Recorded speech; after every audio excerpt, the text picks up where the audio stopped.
দুটা অংক বিশিষ্ট সংখ্যাৰ কিমানটা 5ৰে বিভাজ্য এই প্ৰশ্নটো হৈছে সমান্তৰাল প্ৰগতি পাঠটোৰ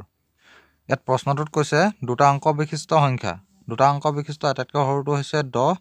আৰু আটাইতকৈ ডাঙৰটো হৈছে 99 ইয়াত 5ৰে বিভাজ্য কিমানটা অংক আছে ইয়াত 5ৰে বিভাজ্য সংখ্যা কিমানটা আছে আটাইতকৈ সৰুটো হ'ব 10 আৰু আটাইতকৈ ডাঙৰটো হ'ব 95 এতেকে সমান্তৰাল প্ৰগতিটো হ'ব আমি লিখিব লাগিব সমান্তৰাল প্ৰগতিটো 10, 15, 20, ... 95 যেহেতু সমান্তৰাল প্ৰগতিটোৰ 5ৰে বিভাজ্য আটাইতকৈ সৰু সংখ্যাটো হ'ব ইয়াত 10 তাৰ পিছত 15, 20 আৰু আটাইতকৈ ডাঙৰটো কিমান 95 গতিকে সমান্তৰাল প্ৰগতিটো এয়াই এতিয়া ইয়াত উলিয়াই দিব লাগে কিমানটা সংখ্যা আছে ইয়াত a is equal 10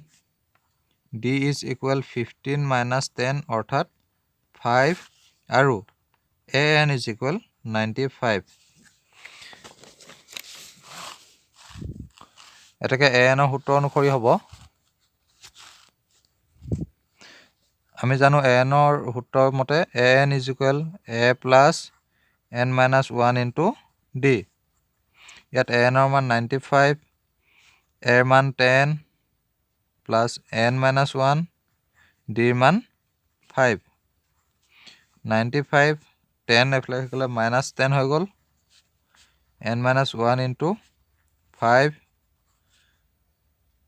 85 is equal n minus 1 into 5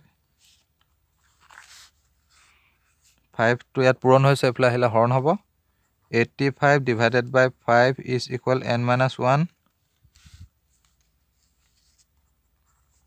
5 হৰণ কৰিলে পাম 17 n minus 1